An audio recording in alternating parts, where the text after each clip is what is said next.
عموماً ان باتوں کو پڑھ کر فقط بیان کر دیتے ہیں، اور یہ اللہ والے بزرگان دین ان کو فقط پڑھتے نہ تھے بلکہ اپنی زندگی میں داخل کر کے دکھا دیتے تھے، ان پر عمل پیرا ہو کر عملی نمونہ پیش کر دیتے تھے۔ بس یہی فرق ہے عام دین متین کے مبلغ میں اور علماء ربانیین میں، اولیاء اللہ صوفیاء میں۔ اس کے علاوہ اس قسم کی ابحاث یا باتیں جن کا تعلق شریعت سے نہ ہو، کوئی 1,00,000 مرتبہ بھی طرح طرح کے کرتب کر کے دکھاتا پھرے، وہ سب کچھ ہو سکتا ہے اگر اس کی زندگی میں شریعت کی پاسداری نہیں ہے، نماز پنجگانہ کا اہتمام نہیں ہے، روزوں کا اہتمام نہیں ہے، اللہ رب العزت کے عطا کردہ فرائض و واجبات کے اوپر عمل نہیں ہے، اللہ رب العزت نے جن امور سے گناہ فرما کر منع فرمایا ہے اس سے بچنا نہیں ہے، تو وہ جتنے بھی کرتب کرتا پھرے وہ سب کچھ ہو سکتا ہے، وہ اللہ کا بندہ نہیں ہو سکتا۔ یہ ایک بنیادی تقسیم ہے جس کو ہمیں سمجھنے کی ضرورت ہے، کیونکہ اسی تقسیم کی آڑ میں جو بزرگان دین سے حسد کرنے والے لوگ ہیں، اللہ والوں سے دوری اختیار کرنے والے لوگ ہیں، ان کی محبت سے دور بھاگنے والے لوگ ہیں، ایسے لوگ انہی طرح کی باتوں کی آڑ میں بزرگان دین تصوف اور تعلیمات تصوف پر حملہ کرتے ہیں۔ تو اس لیے ہمیں اصلی اور نقلی کی تقسیم کو سمجھنے کی ضرورت ہے، اور وہ اصل کی طرف اپنے قلوب و اذہان کو متوجہ کرنے کی ضرورت ہے کہ جن کی طرف اللہ رب العزت نے کلام الہی کی برکات نازل فرمائی۔ حاضرین گرامی، پچھلی نشست میں ہم نے بزرگان دین اور اہل اللہ کے کچھ اخلاق بیان کیے تھے، اور ان اخلاق کی دلیل قرآن مجید اور احادیث مبارکہ میں تلاش کی تھی کہ وہ اخلاق جو بزرگان دین کی زندگی میں دیکھتے ہیں، قرآن مجید ان کے بارے میں کیا احکام صادر فرما رہا ہے، اور سنت نبوی صلی اللہ علیہ وآلہ وسلم میں ہمیں وہ کیا باتیں سمجھ آتی ہیں۔ اسی موضوع کو آگے بڑھاتے ہوئے کچھ اور ایسے اخلاق کا تذکرہ آج کریں گے جو در حقیقت بزرگان دین کی زندگی کا زیور ہوتے ہیں، اور اس کی خوشہ چینی میں اپنی زندگی میں بھی وہ عادات، وہ اطوار اور خصوصیات داخل کرنے کی طرف اپنے روح اور قلوب و اذہان کو متوجہ کرنے کی کوشش کریں گے کہ ہماری زندگیوں میں بھی وہی خصوصیات اور وہی عادات داخل ہو جائیں کہ جو در حقیقت ان اللہ والوں کی زندگی میں ہوتی ہیں جن کی وجہ سے اللہ رب العزت نے ان کو اس مقام پر فائز فرما دیا کہ جس مقام پر اللہ رب العزت کی عطا سے وہ لوگ آج موجود ہیں اور لوگ ان کی طرف متوجہ رہتے ہیں۔ حاضرین گرامی، انہی چند خصوصیات میں سے وہ باتیں جو ان کی زندگی میں نہیں ہوتی، انہی میں سے ایک غرور و تکبر بھی ہے۔ اللہ رب العزت اپنے ان بندوں کو غرور و تکبر سے پاک فرماتا ہے یا محفوظ فرما لیتا ہے۔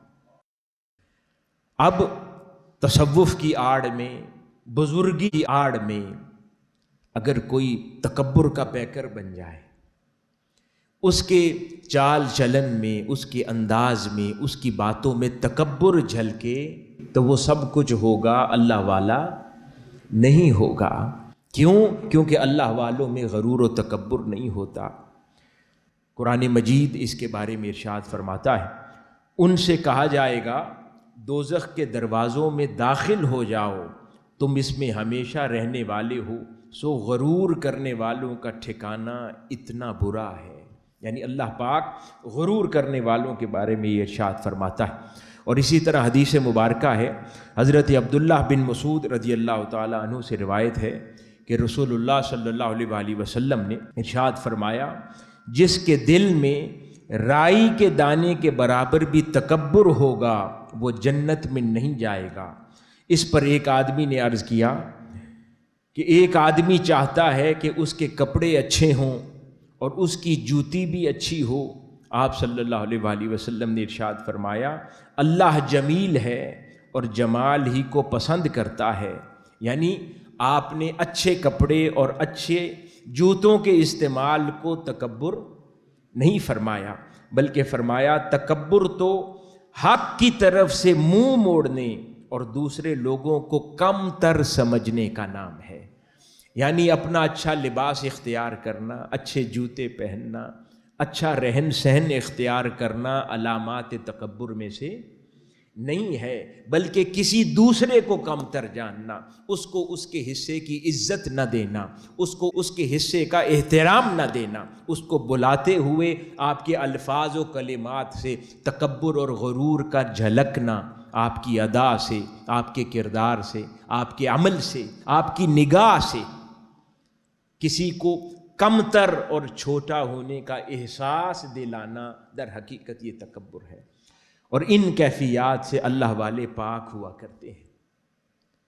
وہ کسی کے ساتھ کوئی عمل کرتے ہیں تو شفقت و محبت سے کرتے ہیں، اس میں کم تری کا احساس دلانا مقصود نہیں ہوتا، اور وہ ہر کسی کو عزت اور احترام سے پکارا کرتے ہیں، یہاں تک کہ لوگوں کو ایسے القاب اور ایسے نام دیتے ہیں۔ یہ بھی آقا علیہ الصلوۃ والسلام کی سنت ہے کہ ان کو خالی ناموں سے بلانا بھی پسند نہیں کرتے، چھوٹوں کو بھی وہ ایسے القاب ان کے ساتھ عزت کے جوڑ دیتے ہیں کہ اس سے وہ بڑا محسوس کرتے ہیں، اس سے وہ اپنے آپ کو بہتر محسوس کرتے ہیں۔ یعنی لاڈ اور پیار کے اتنے ایسے القابات ناموں کے ساتھ جوڑ دیے جاتے ہیں کہ وہ اپنے آپ کو بہتر محسوس کرتے ہیں۔ چہ جائے کہ ہم روکھے طریقے کے ساتھ لوگوں کو بلاتے پھریں، تو یہ بزرگان دین اور صوفیاء کا طریقہ نہیں ہوا کرتا۔ اسی طرح حاضرین گرامی، بزرگان دین کی زندگی میں ایک اور چیز بھی نہیں ہوا کرتی جس سے اللہ پاک نے ان کو پاک صاف بنایا ہے، وہ ہے حسد، بغض اور کینہ یا کسی سے عداوت رکھنا۔ اللہ والے کسی سے عداوت نہیں رکھتے، اللہ والے کسی سے حسد نہیں کرتے، اللہ والے کسی سے بغض اور کینہ نہیں رکھتے، ان کے دل صاف ہوا کرتے، اجلے اور ستھرے ہوا کرتے ہیں۔ جو بھی اس راہ کا مسافر ہونا چاہے وہ سب سے پہلے اپنے دل کو ایسی غلاظتوں سے پاک کرنے کی کوشش کرے۔ اللہ پاک اس حوالے سے ارشاد فرماتا ہے، کیا یہ لوگوں پر حسد کرتے ہیں جو اللہ نے انہیں اپنے فضل سے عطا فرمایا ہے؟ یعنی اس حسد کی طرف اشارہ فرمایا۔ اور حدیث مبارکہ میں جسے روایت کیا سیدنا ابی ہریرہ رضی اللہ تعالی عنہ نے، آقا علیہ الصلوۃ والسلام نے ارشاد فرمایا، کسی مسلمان کے قلب میں ایمان اور حسد دونوں چیزیں اکٹھے نہیں ہو سکتی، یعنی ایمان بھی ہو اور حسد بھی کسی کے لیے ہو۔ اللہ پاک نے کسی پر مال کا فضل فرمایا ہے، اللہ پاک نے کسی پر رتبے کا فضل فرمایا ہے، اللہ پاک نے کسی پر عزت و شہرت کا فضل فرمایا ہے، اور دل میں جلن اور حسد کے احساس پیدا ہونا شروع ہو جائے، چاہے وہ اس کا اظہار نہ کرتا ہو، لیکن اس کی شہرت، اس کی عزت، اس کی طرف اللہ پاک کی طرف سے مال کی فراوانی کو دیکھ کر اگر اس کا دل گھٹن کا شکار ہو جائے، دل تنگی کا شکار ہو جائے، یا اس کی اس عظمت کے اوپر دل طرح طرح کے بہانے تلاش کرے کہ اس نے فلاں جگہ سے حرام کمایا ہوگا، اس نے فلاں جگہ سے کوئی ظلم کا معاملہ کیا ہوگا، اس نے یہ مال فلاں جگہ سے اکٹھا کیا ہوگا، اور اس کے نتیجے میں اس کا آپ کا دل اسے کم تر جانے، اسے بے ایمان جانے، اسے کمزور جانے، یہ بھی ایک طریقہ ہے اپنے دل کو سمجھانے کا۔ کہ کیونکہ دل میں حسد کی کیفیت پیدا ہوئی، کسی کے فضل پر جو اللہ پاک نے اسے فرمایا، اب اس پر دل ناخوش ہے، اب دل کو سمجھانے کے لیے یہ سمجھا کہ اس نے یقیناً کسی حرام رستے سے کمایا ہوگا، دل کو سمجھایا، اسے گناہگار جانا تو دل کو تسلی دے دی۔ تو یہ عمل در حقیقت اہل اللہ کی طرف یہ بھی نہیں ہوتا، دل ان کے اجلے ہوتے ہیں، ستھرے ہوتے ہیں، صاف ہوا کرتے ہیں۔ اسی لیے وہ اہل اللہ ہے۔ اسی طرح حضرت عبداللہ بن عمر رضی اللہ تعالیٰ عنہ سے روایت ہے کہ رسول اللہ صلی اللہ علیہ وآلہ وسلم سے عرض کیا گیا کہ کون سا آدمی افضل ہے؟ آقا علیہ الصلوۃ والسلام نے فرمایا ہر صاف دل اور زبان کا سچا افضل ہے۔ صحابہ کرام نے عرض کیا یا رسول اللہ صلی اللہ علیہ وآلہ وسلم، زبان کا سچا تو ہم پہچانتے ہیں کہ کون جھوٹا ہے کون سچا ہے، اس کی شناخت ہو سکتی ہے، لیکن صاف دل کو کیسے پہچانے؟ آقا علیہ الصلوۃ والسلام نے فرمایا صاف دل وہ ہے جو پرہیزگار ہے، پاک اور صاف ہے، اس کے دل میں نہ کوئی گناہ ہے، نہ بغاوت ہے، اور نہ ہی کوئی حسد کا جذبہ پایا جاتا، وہ صاف دل ہے۔ اب بغاوت کس بات سے؟ بغاوت اللہ پاک کے احکام سے۔ دل میں بغاوت کا احساس نہیں ہے، یعنی اسے یہ خیال نہیں آتا کہ یہ کیسی بندش ہے، یہ کیسی قید ہے، یہ اعمال صالحہ کی انجام دہی ہم پر کیسی پابندی ہے، کیسا بوجھ ہے۔ یعنی یہ جذبات در حقیقت دل میں اللہ پاک کے احکام کی طرف بغاوت کا شاخسانہ ہوا کرتے ہیں، تو ایسے خیالات اور جذبات کو اللہ پاک اس کے دل کو پاک فرما دیتا ہے۔ ایک اور مقام پر آقا علیہ الصلوۃ والسلام نے ارشاد فرمایا، جسے حضرت انس بن مالک رضی اللہ تعالی عنہ بیان فرماتے ہیں کہ ایک دوسرے سے بغض نہ رکھو اور آپس میں حسد نہ کرو، اور ایک دوسرے کی طرف ناراضگی سے پیٹھ نہ پھیرو، اور اللہ کے بندے بھائی بھائی بن جاؤ۔ کسی مسلمان کے لیے حلال نہیں ہے کہ وہ اپنے بھائی سے 3 رات سے زیادہ بائیکاٹ کرے۔ تو حضرین گرامی، آقا علیہ الصلوۃ والسلام کے یہ فرمان ہے، اب ہم ان کو صرف بیان کرتے ہیں، اللہ والے اس پر عمل فرماتے ہیں، اپنی زندگیوں میں اس پر عمل کر کے دکھاتے ہیں۔ ہم لوگ صرف ریزنز تلاش کرتے ہیں، نہیں اس کی بائیکاٹ کی یہ ریزن ہے، اس سے ناراضگی کی یہ ریزن ہے، نہیں تو میں کسی سے ویسے ناراض نہیں ہوتا۔ اور جو اللہ والے ہوتے ہیں وہ سٹینڈرڈ اپلیکیشن پر بلیو کرتے ہیں۔ آقا علیہ الصلوۃ والسلام کا فرمان پہنچا، بس اس پر عمل کر گزرتے۔ یہی اللہ والے ہیں، یہی اللہ والوں کی شانیں۔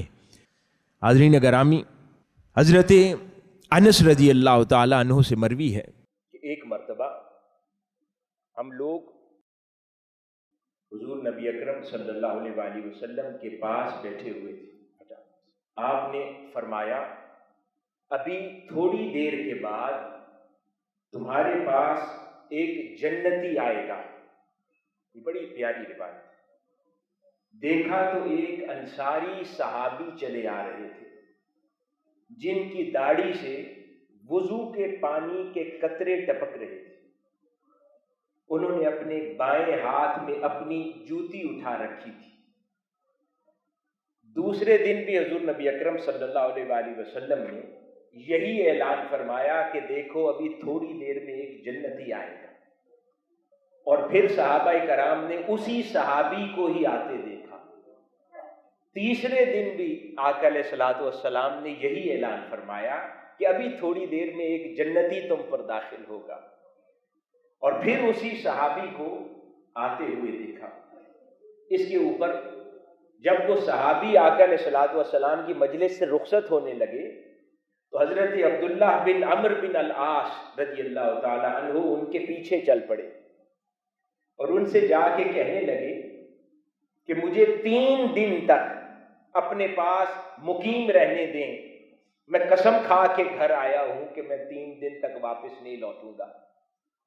تو اس پر اس انصاری صحابی نے حضرت عبداللہ بن عمر بن العاص کو اپنے گھر رہنے دیا۔ اب حضرت عبداللہ بیان فرماتے ہیں کہ وہ ان 3 راتوں میں ان کے ساتھ رہے، لیکن کسی رات انہیں قیام کرتے نہ دیکھا۔ ایک بڑی غور طلب بات ہے، کسی رات انہیں قیام کرتے نہ دیکھا، البتہ اتنا ضرور تھا کہ جب وہ سو کر اٹھتے تو اللہ کا ذکر کرتے اٹھتے اور سیدھے جا کر نماز فجر میں کھڑے ہو جاتے، یعنی وضو کر کے نماز فجر میں چلے جاتے، اور یہی حال ان کا باقی دیکھا۔ اور ہمیشہ خیر کی باتیں لوگوں سے کرتے اور خیر خواہی کرتے رہتے۔ جب 3 راتیں گزر گئیں تو انہوں نے اپنی ان 3 راتوں کی محنت کو حقیر جانا. حضرت عبداللہ بن عمرو بن العاص نے، وہ واپس لوٹنے لگے تو اس انصاری صحابی کے پاس گئے کہ میری کوئی میرے والد سے ناراضگی تو تھی نہیں، 3 راتیں آپ نے میری ضائع کر دی، میں یہاں آ کر رکا، وجہ یہ تھی کہ آقا علیہ الصلوۃ والسلام کو فرماتے سنا کہ تم پر جنتی آ رہا ہے، اور 3 مرتبہ آپ کو داخل ہوتے دیکھا تو میرے دل میں خیال آیا کہ میں آپ کے اعمال تو دیکھوں کہ وہ کیا عمل ہے کہ باقی تمام صحابہ پر اللہ پاک نے آپ کو ایسی فضیلت عطا فرما دی ہے. تو انہوں نے کہا کہ تم نے 3 دن میرے ساتھ گزار کر دیکھ لیے ہیں، میرا تو کوئی عمل ایسا نہیں ہے. حضرت عبداللہ بن عمر جب واپس لوٹنے لگے تو انہوں نے پیچھے سے آواز دے کر کہا کہ ہاں رکو. تو وہ واپس پلٹے اور انہوں نے آواز دے کر کہا عمل تو وہی ہے جو آپ نے دیکھ لیے، البتہ میں اپنے دل میں کسی مسلمان کے لیے کوئی کینہ نہیں رکھتا اور کسی مسلمان کو ملنے والی نعمتوں پر اور خیر پر حسد نہیں کرتا. اس پر حضرت عبداللہ رضی اللہ تعالیٰ عنہ نے فرمایا یہی وہ چیز ہے جس نے آپ کو اس درجے تک پہنچا دیا ہے کہ جس کی ہم طاقت نہیں رکھتے. یہ اپنے دلوں کو بغض، کینہ اور کسی پر اللہ رب العزت کی عطا اور ایمان سے اپنے دل کو حسد سے پاک رکھنا، بغض اور کینہ سے پاک رکھنا، گھٹن اور تکلیف سے پاک رکھنا، اس کی فضیلت یہ ہے کہ صحابہ کرام فرما رہے ہیں کہ اللہ پاک نے جو آپ کو عطا فرمایا ہے اس پر ہم طاقت نہیں رکھتے. حاضرین گرامی، اسی طرح اللہ والے بخیل نہیں ہوتے، بخل نہیں کرتے. اور قرآن مجید میں اللہ پاک نے اسی خصوصیت کو یوں بیان فرمایا کہ اور جو شخص اپنے نفس کے بخل سے بچا لیا گیا پس وہی لوگ ہی باامر اور کامیاب ہیں، بامراد اور کامیاب ہیں. یعنی جس شخص کو اللہ پاک نے بخل سے بچا لیا اسی کو بامراد اور کامیاب فرما دیا. سیدنا ابی ہریرہ رضی اللہ تعالیٰ عنہ کی روایت ہے کہ رسول اللہ صلی اللہ علیہ وآلہ وسلم نے ارشاد فرمایا بخل اور ایمان کبھی بندہ مومن کے قلب میں اکٹھے نہیں ہوتے. یعنی مومن شخص بخیل نہیں ہو سکتا. اب وہ بخل مال کا بھی ہے، وہ بخل علم کا بھی ہے، وہ بخل وقت کا بھی ہے، ہر شے کا بخل ہے. تو اللہ والا بخیل نہیں ہوتا. اس لیے اللہ والوں کی بیشتر زندگی عطا کرنے میں گزر جاتی ہے. حاضرین گرامی، اسی طرح ایک معروف روایت ہے کہ حضرت عبداللہ بن عباس رضی اللہ تعالیٰ عنہ سے روایت ہے کہ جب اللہ تعالیٰ نے جنت عدن پیدا فرمائی تو اس جنت عدن سے ارشاد فرمایا کہ تو آراستہ ہو جا. پھر وہ جنت آراستہ ہو گئی اور اس نے اپنے اندر نہریں ظاہر کیں. پھر اس نے اپنے اندر چشمہ سلسبیل ظاہر کیا، چشمہ کافور ظاہر کیا، چشمہ تسنیم ظاہر کیا. پھر ان چشموں میں سے جنت میں بہنے والی نہریں ظاہر ہوئیں، پھر دودھ کی نہریں ظاہر ہوئیں. پھر اللہ رب العزت نے آگے فرمایا کہ تو اور سج جا. تو اس نے اپنے اندر تخت ظاہر کیے، زیور و لباس ظاہر کیے، حور العین ظاہر کی. پھر اللہ پاک نے جب اس پوری جنت کو سجتا سورتا دیکھ لیا تو پھر فرمایا اے جنت عدن اب تو کچھ کلام بھی کر. اس پر اس جنت عدن نے کہا کہ وہ شخص خوش نصیب ہے جس کو میں عطا کی جاؤں گی. اس پر اللہ رب العزت نے جواب میں اس جنت عدن سے فرمایا کہ بے شک میں اپنی عزت کی قسم کھاتا ہوں کہ تیرے اندر ہر نیکوکار جو تیرا طلبگار ہوگا اسے داخل کر دوں گا سوائے بخیل شخص کے. جو بخیل ہوگا اسے جنت عدن سے محروم رکھوں گا اور اسے عطا نہیں کروں گا. اسی طرح اللہ والے حریص نہیں ہوتے، حرص اور لالچ سے پاک رہنے والے ہوتے ہیں. اس کے بارے میں قرآن مجید میں ارشاد ہوا تمہیں کثرت مال کی ہوس اور فخر نے آخرت سے غافل کر دیا یہاں تک کہ تم قبروں میں جا پہنچو گے.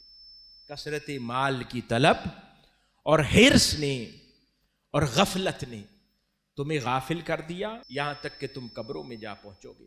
اور حضرت انس بن مالک رضی اللہ تعالیٰ عنہ سے روایت ہے کہ رسول اللہ صلی اللہ علیہ وآلہ وسلم نے ارشاد فرمایا، ابن آدم بوڑھا ہو جاتا ہے، بڑی پیاری روایت ہے، ابن آدم بوڑھا ہو جاتا ہے اور دو چیزیں اس میں جوان ہوتی رہتی ہیں۔ ابن آدم بوڑھا ہوتا رہتا ہے اور دو چیزیں اس میں جوان ہوتی رہتی ہیں، ایک مال کی ہرس، دوسری عمر کی ہرس۔ ایک مال کی ہرس اور عمر کی ہرس یہ جوان ہوتی رہتی ہیں اور اس کی عمر ڈھلتی چلی جاتی ہے، وہ بوڑھا ہوتا چلا جاتا ہے۔ رسول اللہ صلی اللہ علیہ وآلہ وسلم نے ارشاد فرمایا، اگر ابن آدم کے پاس مال کی دو وادیاں بھی ہوں تو وہ تیسری تلاش کرے گا، اور ابن آدم کے پیٹ کو صرف مٹی ہی بھر سکتی ہے، اور اللہ تعالیٰ توبہ کرنے والوں کی توبہ قبول کر لیتا ہے۔ اور حضرت کعب الانصاری رضی اللہ تعالی عنہ نے اپنے والد سے روایت کیا کہ حضور نبی اکرم صلی اللہ علیہ وآلہ وسلم نے ارشاد فرمایا، اگر دو بھوکے بھیڑیے بکریوں کے ریوڑ میں چھوڑ دیے جائیں، اگر دو بھوکے بھیڑیے بکریوں کے ریوڑ میں چھوڑ دیے جائیں، وہ اتنا نقصان نہیں کرتے جتنا نقصان حریص انسان مال میں کرتا ہے۔ یعنی کہ حریص انسان کسی کے مال کے ساتھ زیادہ نقصان دہ ہے، اتنا نقصان دہ بھوکے بھیڑیے نہیں ہے۔ اللہ رب العزت نے انسان کو ایسا بنا دیا ہے۔ حاضرین گرامی، ایک معروف حکایت ہے، حکایت جو ہوتی ہے نا، یہ ایک کانسیپچول سٹوریز ہوتی ہیں جن سے لیسن لرن کرنا مقصود ہوتا ہے، اس میں تحقیق کرنا مقصود نہیں ہوتا کہ یہ یعنی فزیکلی فیکچولی پاسبل ہے یا نہیں ہے۔ حکایت ہوتی ہے، سٹوریز ہوتی ہیں۔ ایک معروف حکایت ہے کہ ایک شخص شکاری وہ ایک چڑیا کو پکڑنے کے لیے جنگل میں گیا شکار کرنے کے لیے، اور چڑیا اس کے قبضے میں آ گئی۔ اب وہ شکاری اس کا شکار جب کرنے لگا اس کے پھندے میں آ گئی، تو اس چڑیا نے اسے کہا کہ مجھے مار کر تمہیں کیا ملے گا؟ اس نے کہا میں کھاؤں گا۔ اس نے کہا کہ میرے اندر تو اتنا سا گوشت ہے، تمہاری بھوک نہیں مٹے گی، تو کیا خیال ہے اگر میں تمہیں 3 راز کی باتیں بتا دوں تو مجھے چھوڑ دو، وہ باتیں تمہارے زندگی بھر کام آئیں گی۔ اس نے کہا چلو ٹھیک ہے۔ اس نے کہا میری شرط ہے، پہلی راز کی بات تب بتاؤں گی جب تم مجھے اس پھندے سے آزاد کرو گے، دوسری راز کی بات تب بتاؤں گی جب میں جا کر درخت پر بیٹھ جاؤں گی، اور تیسری راز کی بات تب بتاؤں گی جب درخت سے اڑ کر فلاں پہاڑ کی چوٹی پر جا بیٹھوں گی۔ اس نے کہا ٹھیک ہے۔ اس نے اسے پھندے سے آزاد کر دیا۔ تو اس نے کہا اب بتاؤ پہلی راز کی بات۔ اس نے کہا پہلی راز کی بات یہ ہے کہ جو بات گزر جائے اس پر کبھی افسوس نہ کرنا، جو بات گزر چکی ہو اس پر کبھی ماتم نہ کرنا، اس پر کبھی افسوس نہ کرنا۔ اس نے کہا ٹھیک ہے۔ پھر وہ اڑ کے درخت پر جا بیٹھی۔ اس نے کہا ہاں اب دوسری بات بتاؤ۔ اس نے کہا دوسری بات یہ ہے جو بات ممکن نہ ہو اس پر کبھی یقین نہ کرنا، جو بات ممکن نہ ہو اس پر کبھی یقین نہ کرنا۔ اس کے بعد وہ اڑ کر جا کر پہاڑ پر جا بیٹھی۔ اس نے کہا اب تیسری بات بتاؤ۔ اس نے کہا بات تو بعد میں بتاؤں گی، پہلے نادان شخص پہلے ایک اور راز کی بات سن لے۔ اس نے کہا کیا؟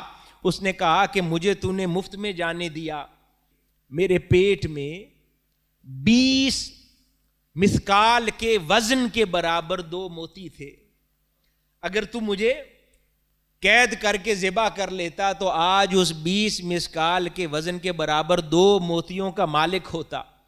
وہ شکاری سر پکڑ کے پیٹنے لگا، پھر کافی دیر روتا رہا، پھر کہا اچھا چلو تیسری بات بتاؤ۔ اس نے کہا تجھے تیسری بات کیا بتاؤں؟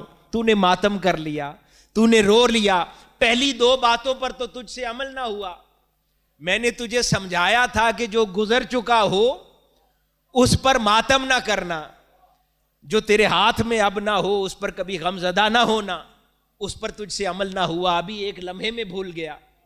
پھر دوسری بات تجھے سمجھایا تھا جو ممکن نہ ہو اسے یقین نہ کرنا، تیرے دماغ نے کام نہ کیا کہ میرا کل وزن 20 مسکال کے برابر نہیں ہو سکتا، تو صرف پیٹ میں 2 موتیوں کا وزن اتنا کیسے ہو سکتا ہے؟ تو تجھے آزمایا، تو پہلی 2 باتوں میں ہی فیل ہو گیا، اب میں نے تجھے تیسری راز کی بات کیا بتانی ہے؟ تو حاضرین گرامی، اس سے بات کیا سمجھ آتی ہے کہ حریص انسان نصیحت سے فائدہ نہیں اٹھاتا۔ نصیحت بھی اسی شخص کو کام دیتی ہے جو حرص سے پاک ہو، کچھ سیکھنے آیا ہو، کچھ سمجھنے آیا ہو، جو لالچ کے ساتھ بیٹھا ہو، چاہے اللہ والوں کی صحبت میں بیٹھے مگر دل میں لالچ رتبوں کا ہو، اللہ والوں کی صحبت میں بیٹھے مگر دل میں لالچ روحانی مقامات کا ہو، اگر اللہ والوں کی صحبت میں بیٹھے اور دل میں لالچ کچھ عملیات اور کرامات کا ہو، تو اسے ساری زندگی بھی اللہ والوں کی صحبت میں بیٹھ کر کچھ نہیں ملتا، اس کو اللہ والوں کی نصیحت کوئی فائدہ نہیں پہنچاتی۔ اس کو اگر لالچ قربت کا ہو، شہرت کا ہو، عظمت کا ہو، شناخت کا ہو، آئیڈینٹی کا ہو، تعلقات کا ہو، نیٹ ورک کا ہو، کہ میں اس کے ساتھ نظر آؤں گا تو لوگ 4 مجھے بھی جانیں گے، میں اس کے ساتھ فوٹو بنواؤں گا تو 4 دوست میرے بھی بنیں گے، 4 کام میرے بھی نکلیں گے، 4 باتیں لوگ میری بھی سننے والے ہوں گے، اس عہدے پر بیٹھوں گا، اس رتبے پر بیٹھوں گا، ان کے ساتھ سفر میں ساتھ نظر آؤں گا تو 4 لوگ میری بات کو بھی عزت دیں گے، 4 لوگ میری بات کو بھی سننے والے ہو جائیں گے۔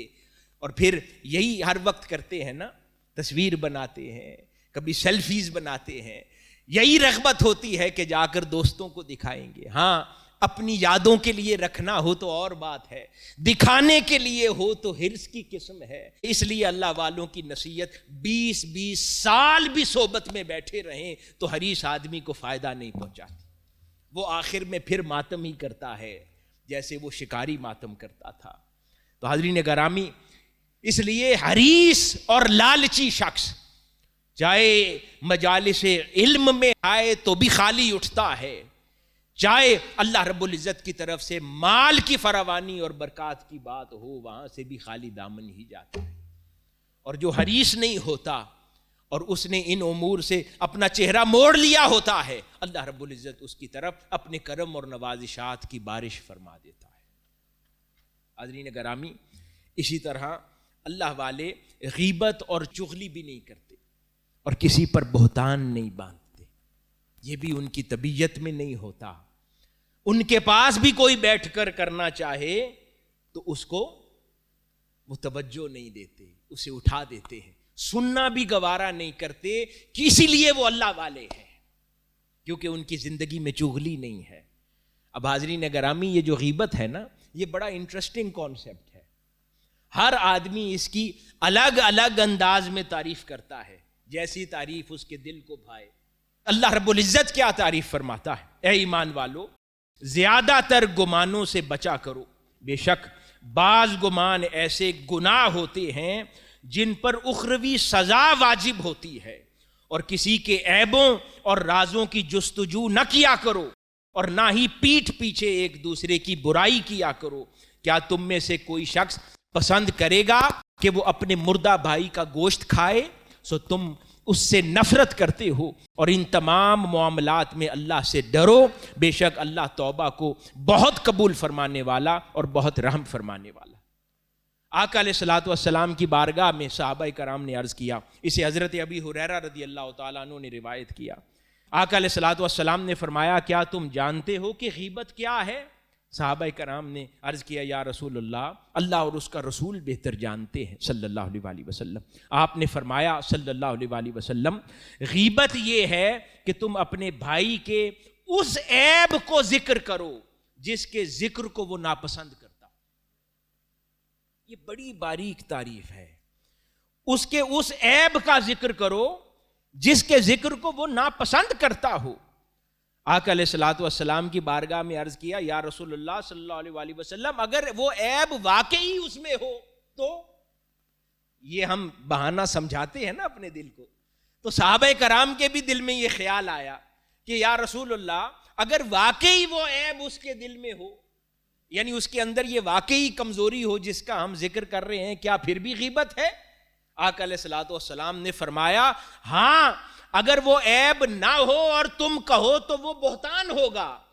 وہ عیب ہے اور اس کے پیچھے ذکر کر رہے ہو, اسی کو غیبت کہتے ہیں, جس سے اللہ اور اس کے رسول نے منع فرمایا کہ اپنی زبان کو بند کر لیا جائے اور صبر کر لیا جائے تاکہ اللہ رب العزت غیبت سے پاک فرما دے. اللہ والوں کی زندگی غیبت اور بہتان سے پاک ہوا کرتی ہے, اس لیے وہ اللہ والے ہیں.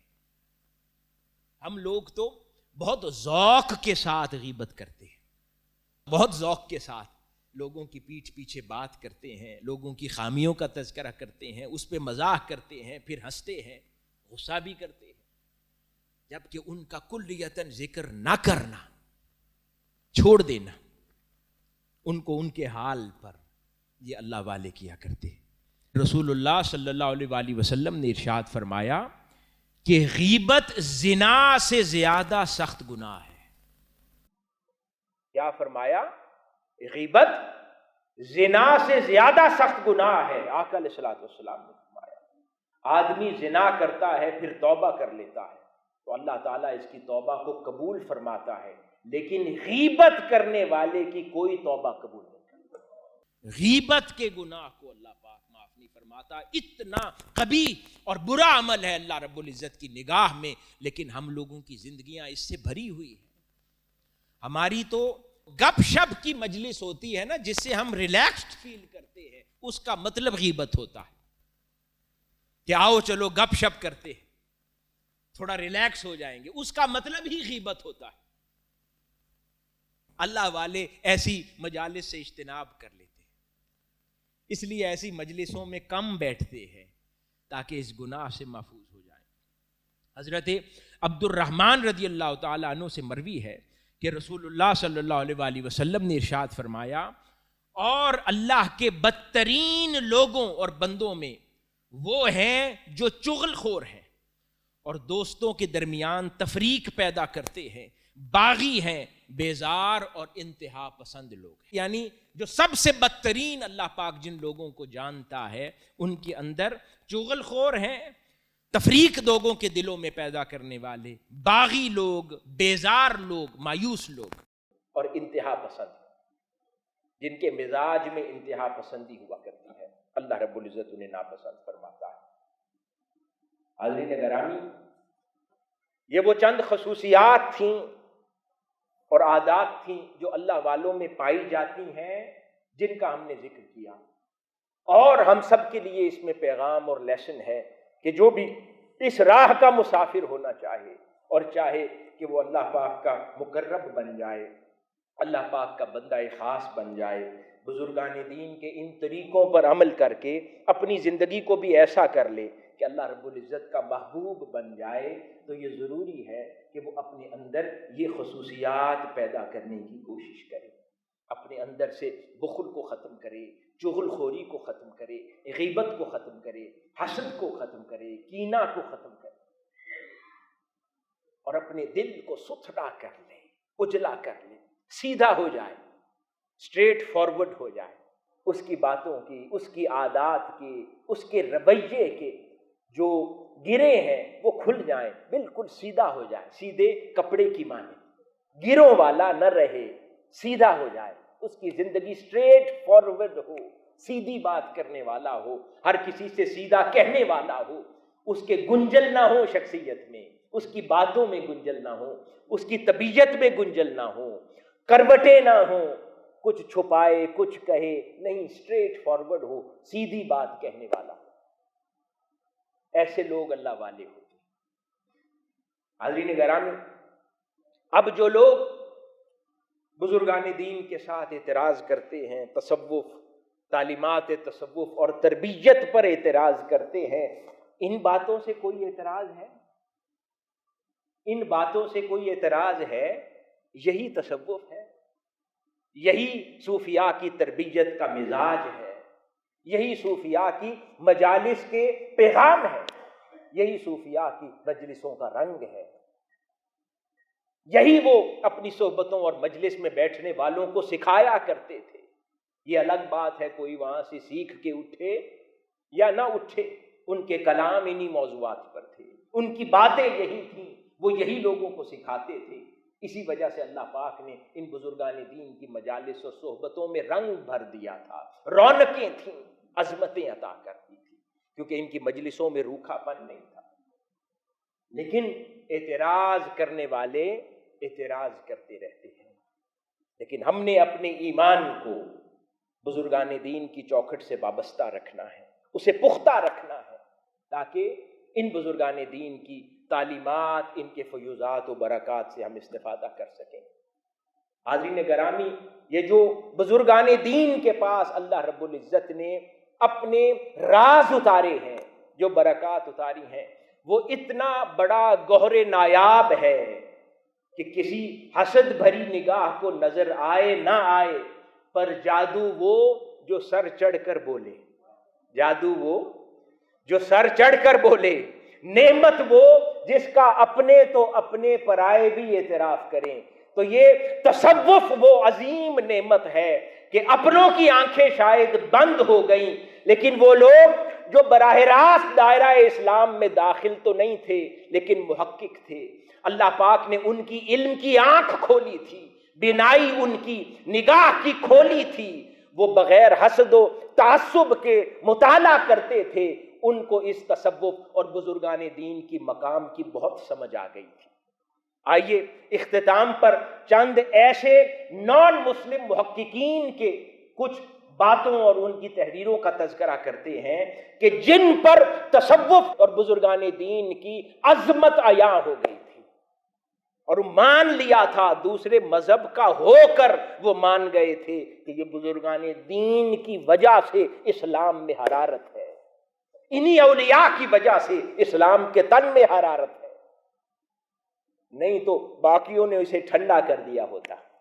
انہی اولیاء کے تعلیمات کی وجہ سے یہ حرارت ہے۔ آئیے میں چند کا ذکر کرتے چلتا ہوں۔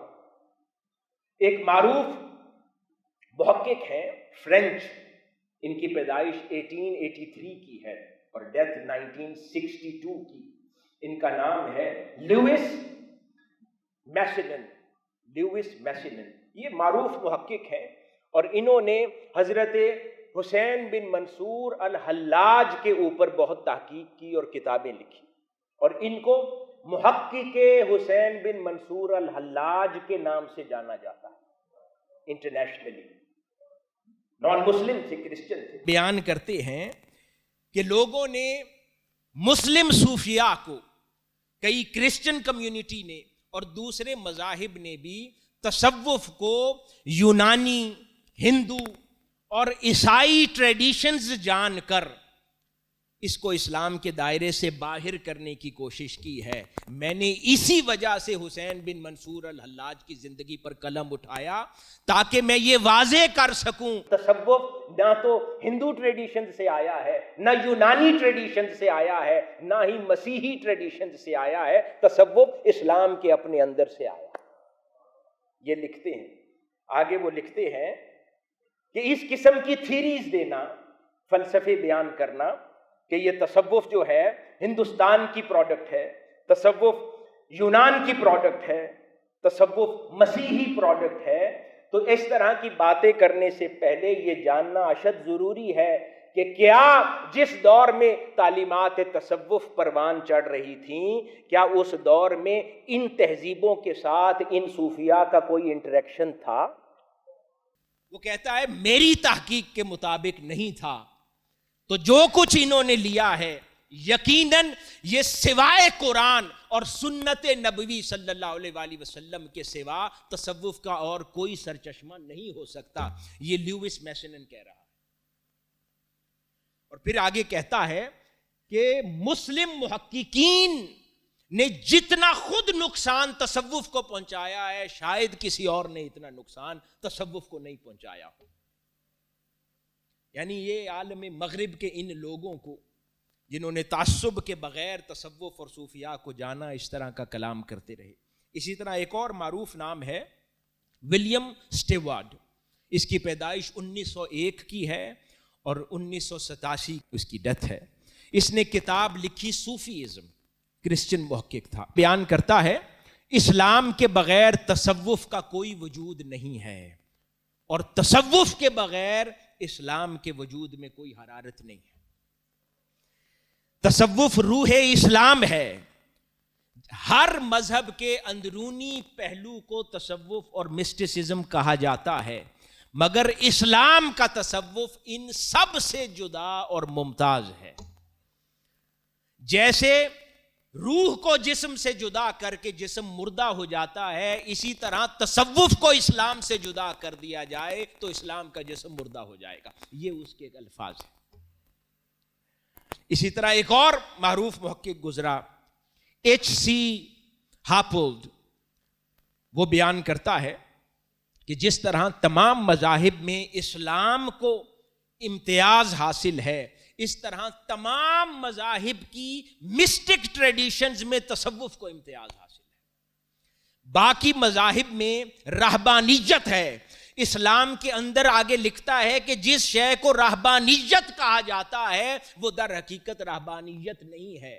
یعنی یہ مسلم مبلغ صوفیاء پر یہ الزام لگاتے رہے، لیکن نان مسلم محققین کو یہ بات سمجھ آ گئی کہ یہ صوفیاء جو مسلم صوفیاء ہیں یہ راہب نہیں ہیں، بلکہ کہا اسلام کی رہبانیت یہ ہے کہ دنیا میں رہ کر وہ دل سے دنیا کو نکالنے والے ہوتے ہیں۔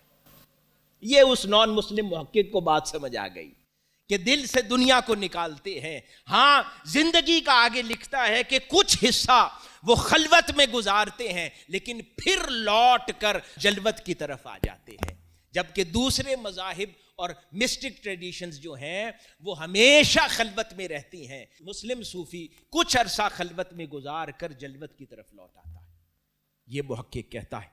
اسی طرح ایک اور معروف محقق ہے نان مسلم، اس کا نام ہے D.B. میکڈونلڈ، 1863 کی پیدائش ہے اور 1943 میں اس کا سن انتقال ہے۔ وہ لکھتا ہے، یہ برطانیہ کے ایک مشہور مسیحی مبلغ تھا اور طویل عرصہ مصر میں بھی رہا اور بہت بڑا کرٹک تھا اسلام کا اور تصوف کا، ایک زمانے میں بہت بڑا نکتہ چین تھا اور خلاف بات کرتا تھا، لیکن پھر مصر میں اس کو کئی صوفیاء کرام کی مجلس میں بیٹھنے کا اتفاق ہوا اور یکسر اس کا موقف تبدیل ہو گیا، اور پھر وہ ایسپیکٹس آف اسلام کے نام سے اپنی کتاب میں لکھتا ہے ہمیں اب تصوف کی طرف توجہ کرنی چاہیے۔ اسلام کی ہر چیز کی طرح تصوف کے بیج بھی رسول اللہ صلی اللہ علیہ وآلہ وسلم کے قلب مبارک سے پیدا ہوئے۔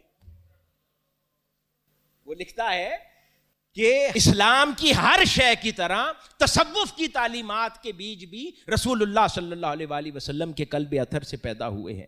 آگے لکھتا ہے جو کچھ قرآن میں اور رسول اللہ صلی اللہ علیہ وآلہ وسلم کے دل میں تھا در حقیقت وہی تصوف اور صوفیاء کے احوال میں ہے۔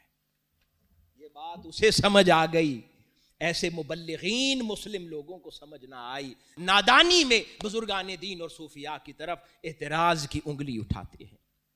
حاضرین گرامی، آگے لکھتا ہے کہ صوفیاء کی زندگی کا مطالعہ کرنے سے، یعنی یہ بات اس میکڈونلڈ کو سمجھ آ گئی کہ صوفیاء کی زندگی کا مطالعہ کرنے سے یہ بات سمجھ آتی ہے کہ ان کی زندگی کامل اظہار تھا اتباع رسول صلی اللہ علیہ وآلہ وسلم کا، یعنی اتباع رسول صلی اللہ علیہ وآلہ وسلم کا کامل اظہار صوفیاء کی زندگی تھی، یہ اس نے دیکھا۔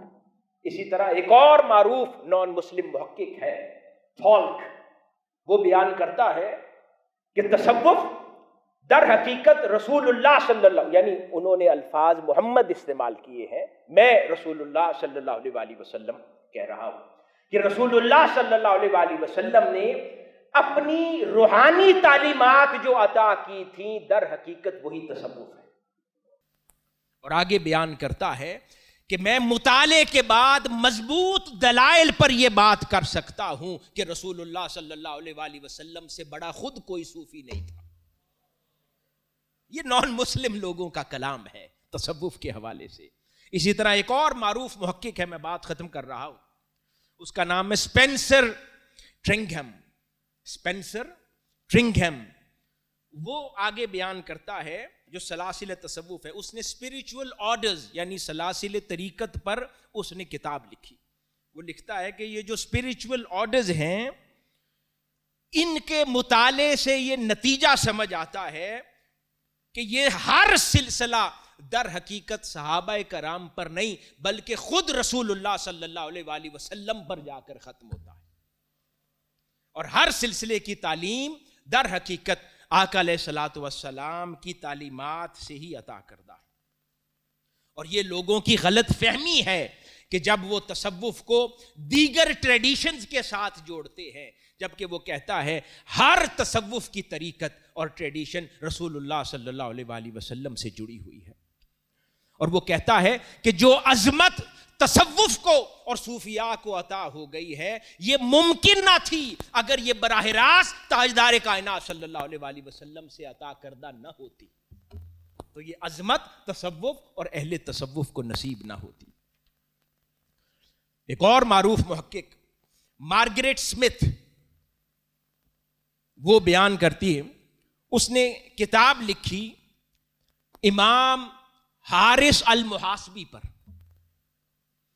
اور وہ کہتی ہے کہ جب میں نے امام حارث المحاسبی جو کہ معروف بزرگان دین اور صوفیاء میں سے ہیں، جب میں نے ان کی زندگی کا مطالعہ کیا تو میں اس نتیجے پر پہنچ گئی کہ امام حارث المحاسبی کا پہلا سبق اور ہر سبق تصوف کا وہ خود قرآن اور حدیث نبوی صلی اللہ علیہ وآلہ وسلم سے ہی ہے، اور اس کا اور کوئی ذریعہ نہیں.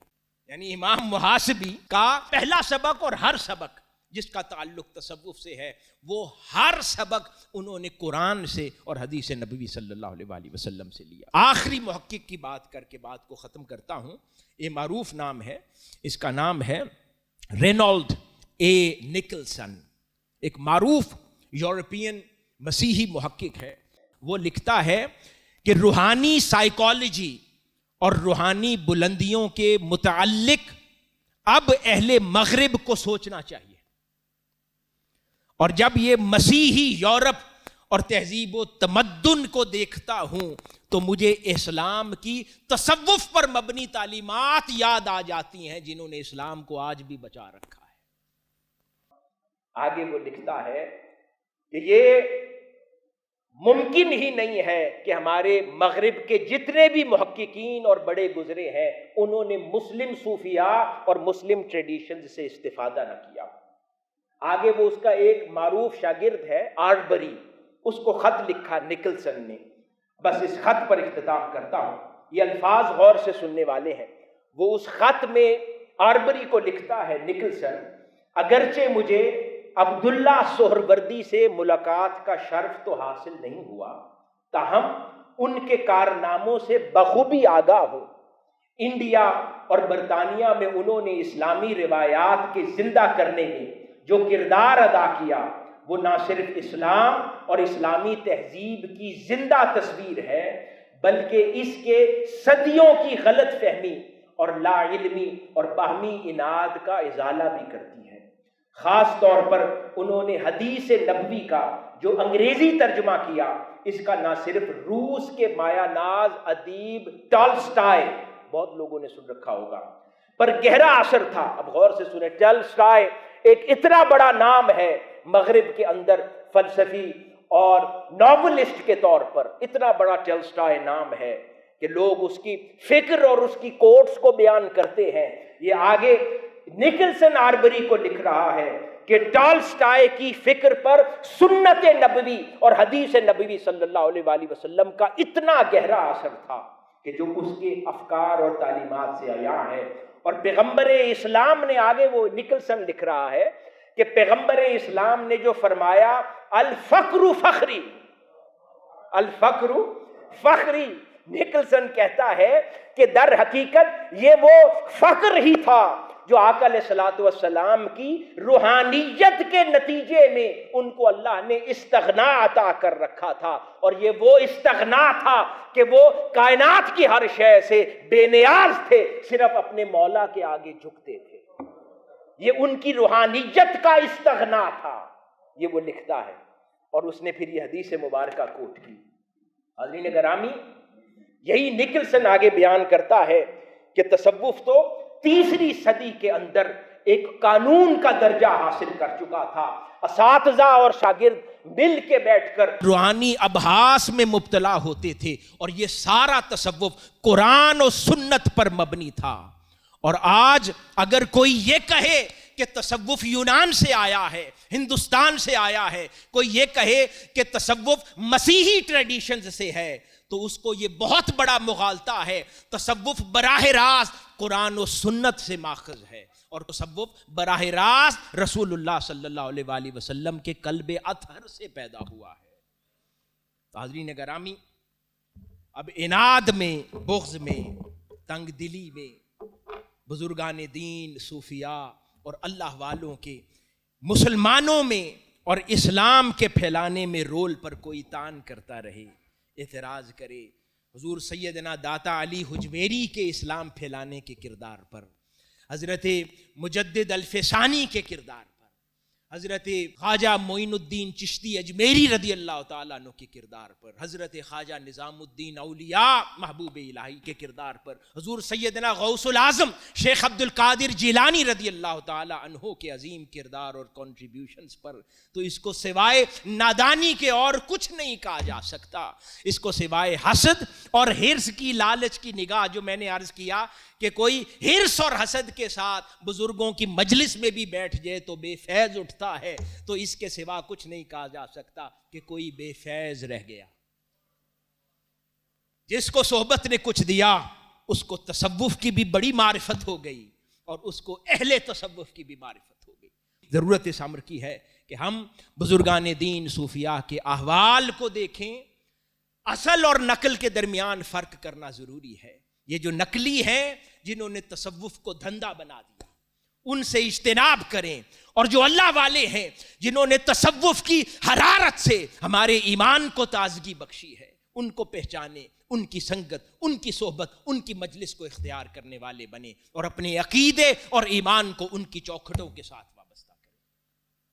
آج اس دور میں اللہ رب العزت نے انہی اہل اللہ کی عظیم مثال حضور شیخ الاسلام پروفیسر ڈاکٹر محمد طاہر القادری مدظ اللہ العالی کی صورت میں ہمیں عطا کی ہے، ان کی تعلیمات کی صورت میں، ان کی صحبت، ان کی مجلس، ان کی سنگت کی رونقوں اور رنگوں کی صورت میں ہمیں عطا کی ہے۔